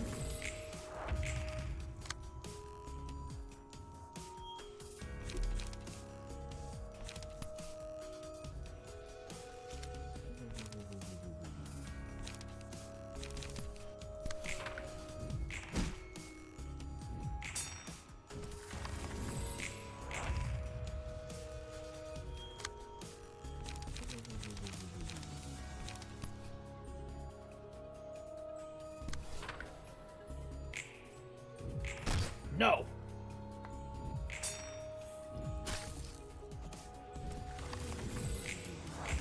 Oh, I should be explaining the gimmick. Okay. Scorched Girl works like this. You have to take out these matchsticks, and you cannot allow her to get at max light. When she gets at max light, she will try to self-destruct on you, instantly killing you.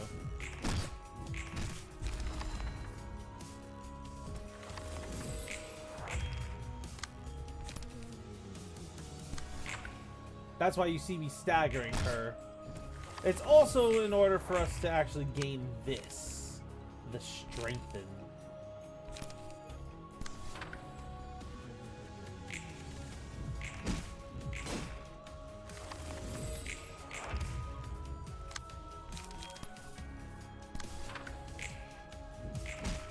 Stack.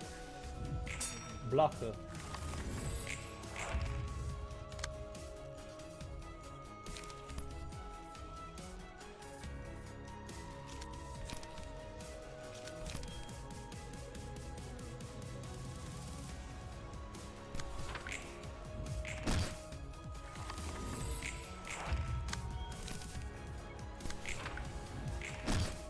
Focused strikes. And Scorched Girl is beaten.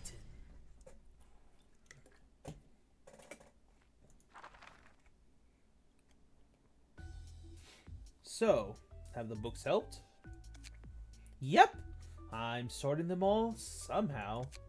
It seems to be working, thankfully. Phew. That's good to hear. By the way, I think I remember Angela saying something along the lines of earning a fleshy body the last time we met. Were you, like, not human before? It was like a replacement body. A change that couldn't ever be reverted. So you had a brain transplant surgery, but somehow managed to go back to your old human body here? That's actually pretty impressive. Thanks to the library's powers, I'm guessing. Yeah, I think so. You can't let yourself be held back by common sense in the library, huh? I take it that you don't really like having your body back. You didn't seem too happy back then. Oh no, I actually do like it. It's just that this isn't exactly how I wanted things to go down. What did you do in the past then? Yeah, I wonder. What was I in the past, really? You wouldn't believe it, but this is actually my third try at life. This library and its librarians have a lot of history behind them. Third try? Can you come back from the grave or something? It's the accumulated memories from my two previous bodies that were carried over, to be precise. My past selves. I never really thought about it this way before. A difficult problem you're facing there. How about your present self? I'm an irresponsible person who let down everyone's efforts. And an idiot who tried to reach for something out of my means and ended up causing trouble, I suppose. Whoa, whoa, hold your horses. Let's not get too dark here. Let's just calm down for a moment. Take a deep breath. And let it out. In. And out. Relax now? Yeah, it really helped. Thanks, Roland. I should know better than anyone that it's pointless to get upset over things that I can't do anything about. I gotta start with the things I can take care of first. Alright, I'll try hard with my work too. Let's take our time with the problems of our past selves. And now Super is back.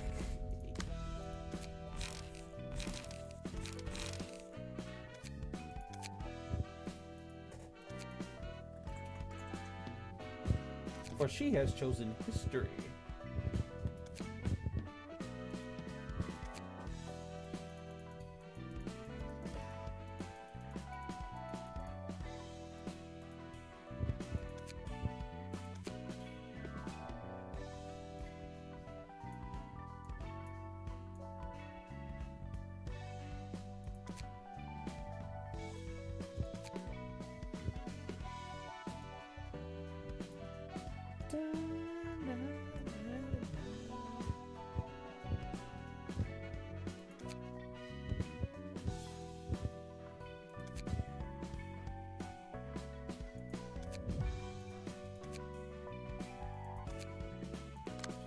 Super needs a deck.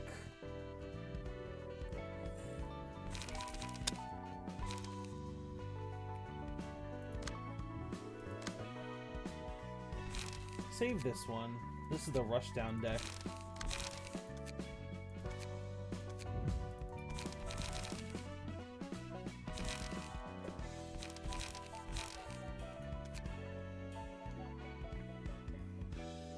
Are you guys enjoying Library of Ruina so far, guys?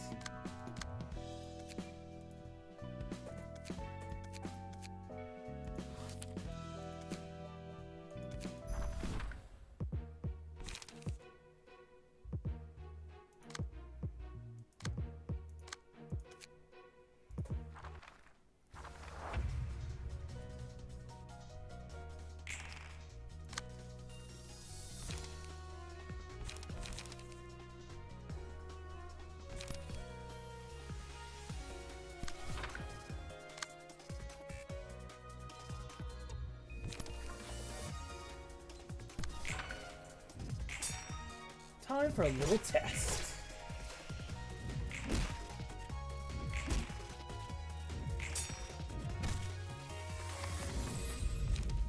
I'm glad you guys are enjoying yourselves.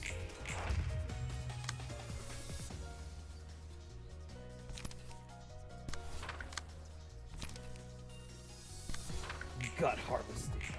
Nope. Nope. Ooh, you got me. Quite saddened to die in a scrap metal and not my human body.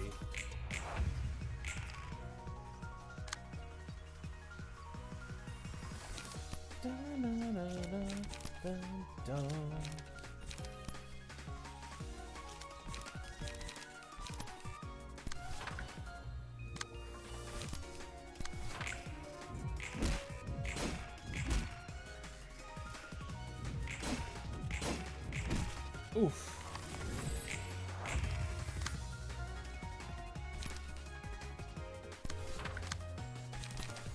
A little test.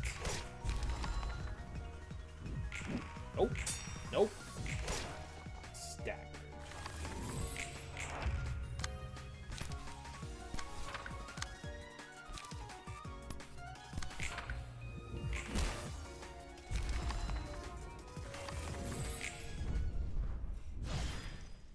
Haha.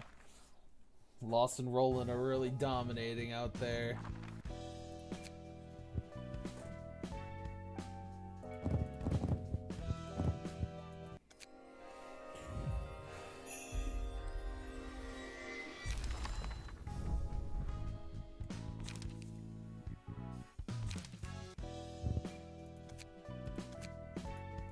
Alright.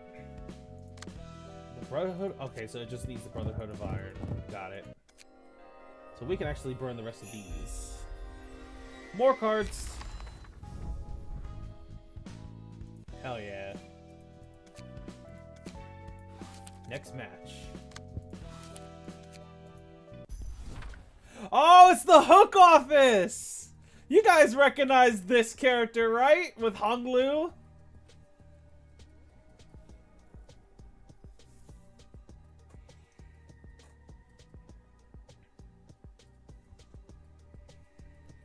My whole body's aching from our last job.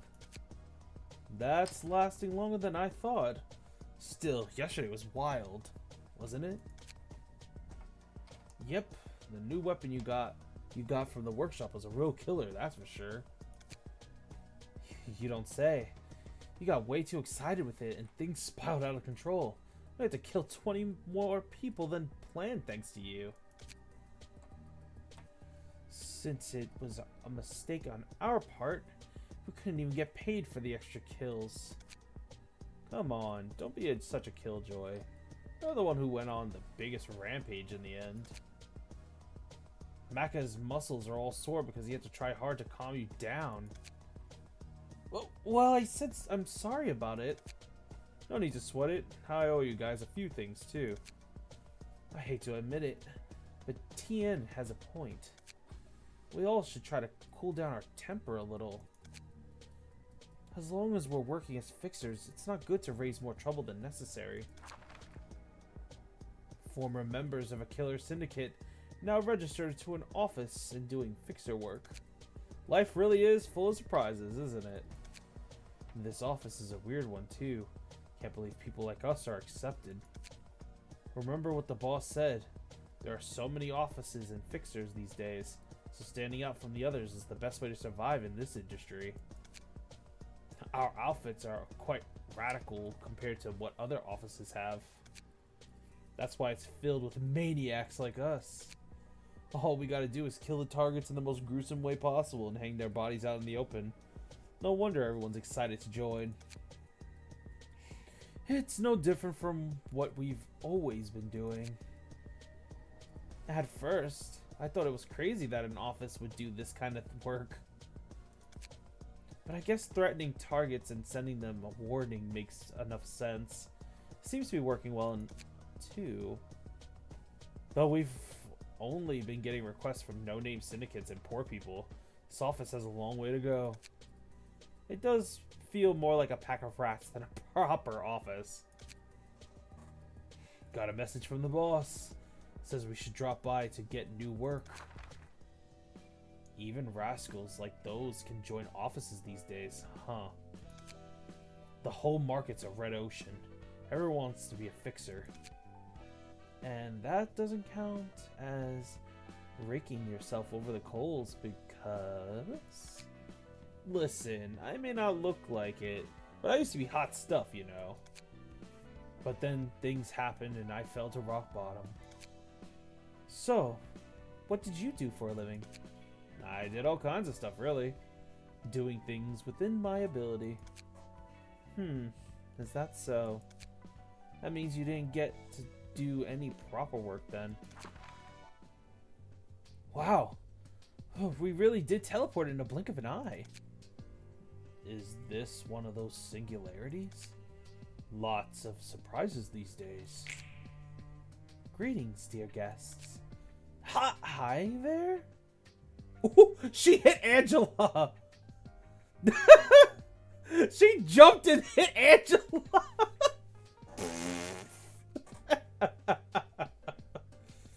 I mean, Angela really do be just teleporting. Just coming out of nowhere, just slaps Angela. I mean, it makes sense. This is the city, after all. What the? She's pretty damn sturdy. How much did you spend on that bod? There is no need to needlessly exhaust yourself, dear guests. You'll need to rampage with all you have soon enough. I don't like your soft tone. You're not human, are you? Oh, look at her face now. Yes, she really isn't. Yet another surprise. It's so rare to meet a sapient being that isn't human in this city. I know, right? We might get a ton of cash out of this. May you find your book in this place. Time to deal with the Hook office.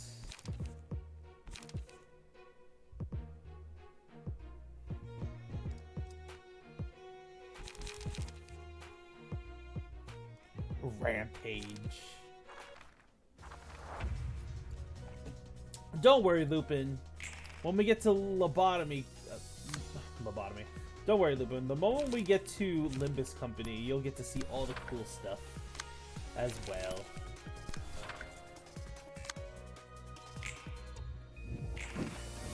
You're too slow. God harnessing.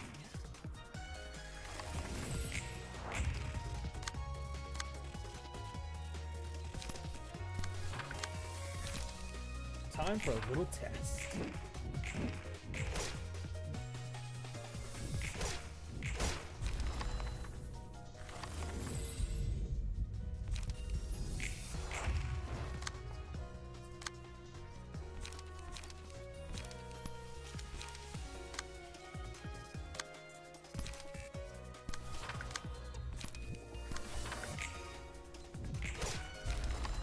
And down you go.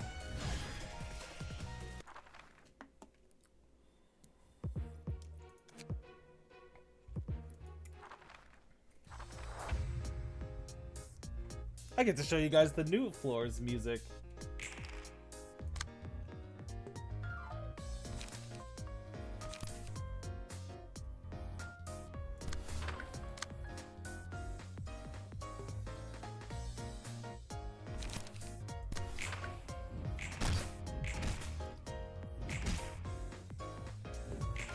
Dun, dun, dun, dun, dun. Dun, dun, dun, dun, dun. Bum, bum, bum, bum, bum, bum.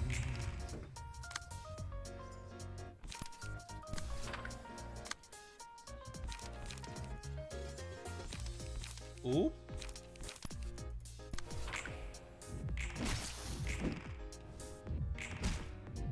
Ooh.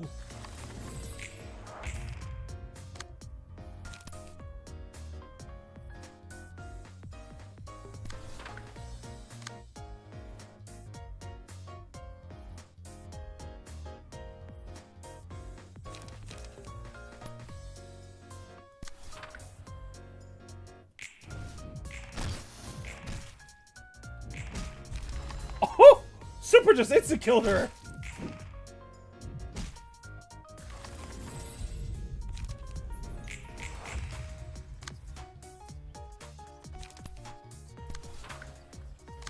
Damn, Super rolled high.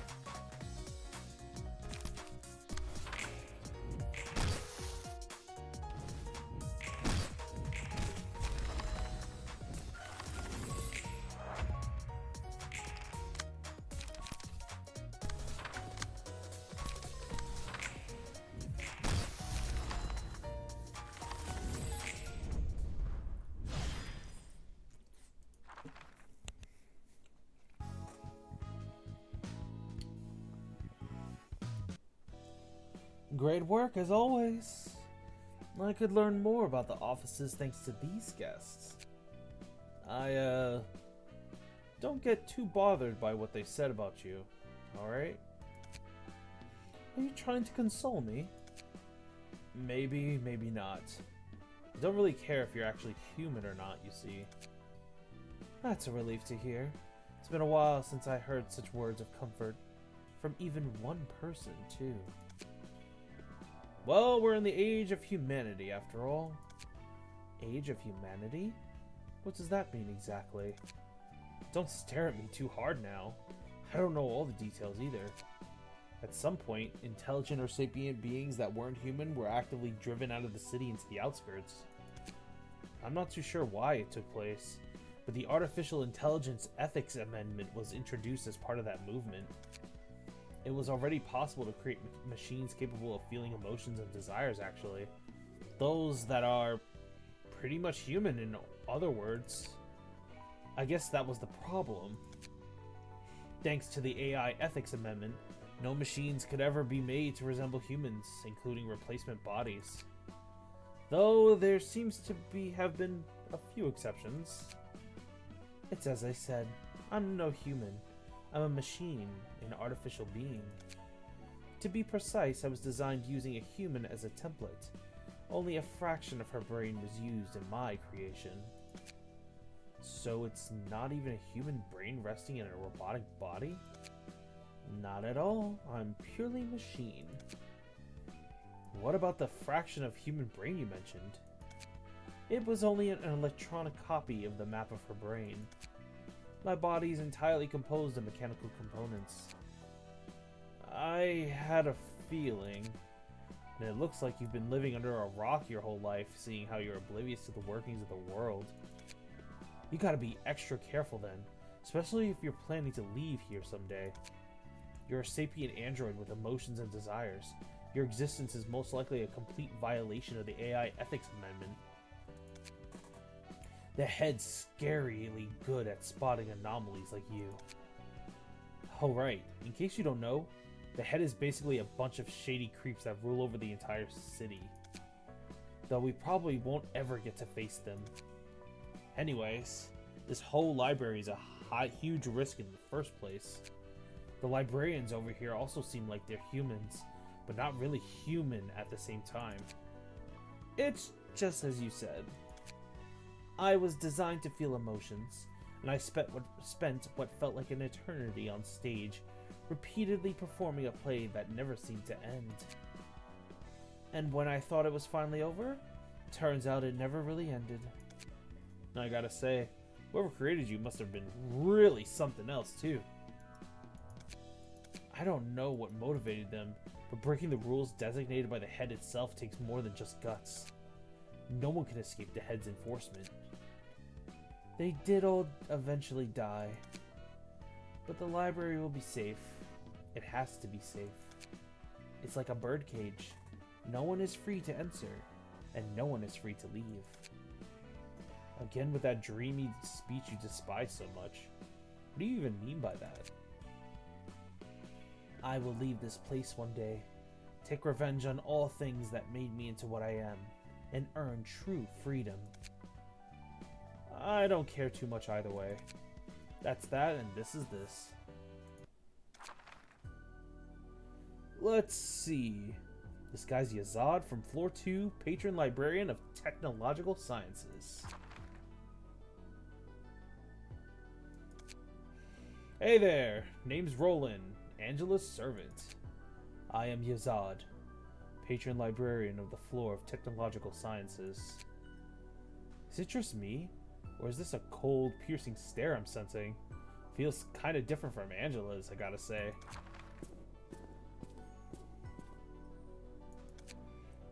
What now? Don't tell me. Are you one of those types that resorts to violence when someone talks crap? Your necktie was loose. Oh, thanks. Guess you're a nice guy after all. Tell me, why do you comply with Angela's orders so meekly? Well, mostly because I have no choice but to help her. Now that I think about it, Malkuth didn't seem too fond of Angela. Either. Is it a trend to dislike her or something? It's obvious that we wouldn't approve of her. Angela. She utterly crushed our hopes at the very last moment. Sounds complicated. Why are you working for her as a librarian then? It was part of the deal. A deal, huh? I guess that deal is also why most of the floors of the library are locked off. The librarians there are asleep. And he's not even covering himself up anymore. Yeah, because we helped him when we suppressed his core. We helped him face all of that before. So now this is Yazad after his realization, after earning his branch of enlightenment in the Tree of Life. If you like that poetic speech.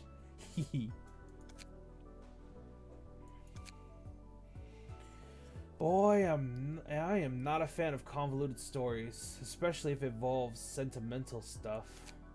Anyway, both you and I are obligated to help Angela now, aren't we? That is true. Let's give it our best shot then. Put her there.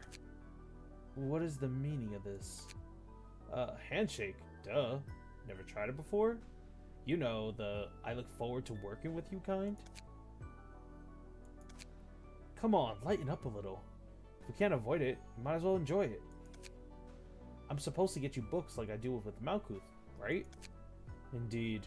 My role is to collect and sort books about the technological sciences of the city, specifically. Since it's become clear that we are both well aware of our occupations, kindly take your leave. Fine, fine. I was about to anyway. The floor of technological sciences. And now the library has been upgraded to urban myth status. They do not have the time to think about the terror at the end of the song, before the setting of the sun. Any more reports on distortion? On the distortion from the Hannah Association or the Zwei Section 1? None, sir. They're all observing the situation for now.